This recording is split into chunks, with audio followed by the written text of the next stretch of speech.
Hello, today I'd like to talk about people needing to be impressed in one way or the other in order to give you respect. It's an old saying, really. You can say, if you want respect, you have to work for it. Respect needs to be earned. But if you think about this, at least when I think about it, what does it really mean? Is this the ultimate answer for anything? Is it possible to just learn one formula and then sort of weasel your way into any group and then get respect granted? Well, I suppose you might if you're a beautiful woman, but if you're a regular mortal like I am, I think the logic is a little bit more complicated. If we imagine gangs, I'm not a gangster myself, but that's my idea of it. Take it with a grain of salt. If you have a gang, then they build their structure on certain values. If it's an aggressive gang, they want aggressive members. They want people who have the potential to sort of push their way through life and to do good for the gang. Initially, they come there, they see how everybody does it, and then they just do, and they become the best, and that's how people respect them. They are a member of the same group, and they do the work that's expected of them well. If there's another group, let's say a different gang, a political party, there's no violence involved here. Let's say that the political party bases on putting forward a representative image of themselves, where they want to present themselves as sort of intellectuals, a sort of trustworthy party of sorts. Then in this structure, members which are most valued will be the ones who make it seem more intellectual. So, enough bullshit for this. Basically, what I want to say is that each structure has their own values. Basically, things which they consider virtues. And if you bring those into the group, then you are automatically more valuable member.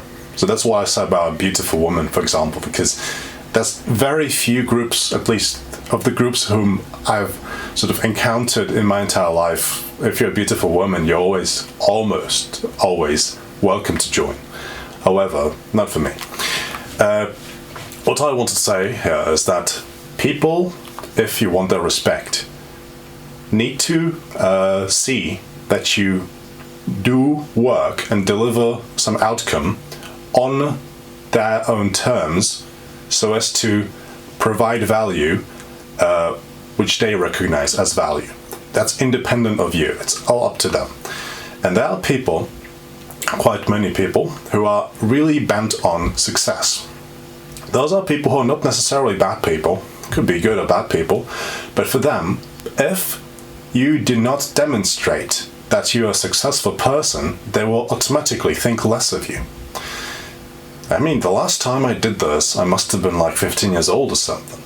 You know, you saw somebody who proclaims they're good. So you say, yeah, he says he's good, so probably he is good. Yay. This is a animal sort of very low instinctive sort of thing, I would say. To believe somebody, to take their word for it, that they are successful just because they're smiling and because they speak lively. It's all possible to fake. This is no guarantee of anything. But anyways, as a child I believed this, and it seems to me that on a subconscious level, many people, even at my age, 30 years old or so, many of my, many people on my level still react to this. If there's somebody who proclaims they're successful, and as long as they keep up the end of the conversation with these people, and these people think of them more highly. And I have certain types of friends. Well, they're good people, they're not bad people, so I still call them friends, but I have certain types of friends to whom, if I complain about anything, they won't talk to me anymore. They'll think I'm weak and I'm stupid.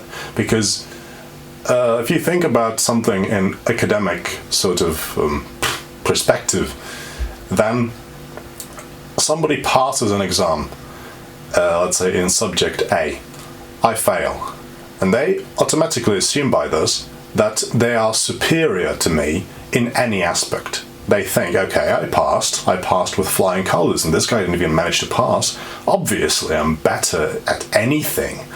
Other languages, programming, career, communication, empathy, anything. Of course, this guy can't pass an exam, so the bar has been set. I'm obviously better than this guy.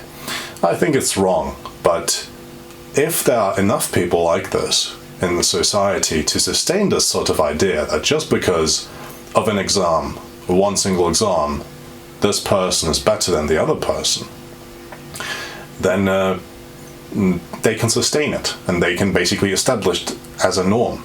So that makes basically then me the stupid guy. Let's say if I failed an exam and the guy passed, and they concluded that because of this they are an ultimately better human than I am, and if there are more people like this and they sort of get together, they could democratically deliberate that people who haven't passed this exam are stupid. And could be so.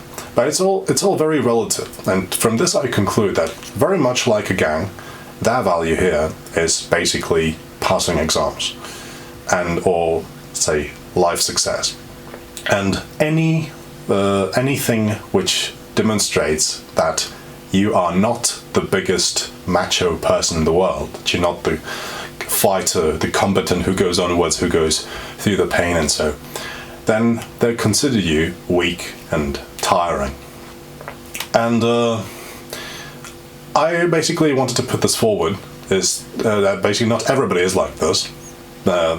People I would consider my proper friends would be people with whom I could actually exchange my views and who wouldn't criticize me for having a weak moment or for failing an exam.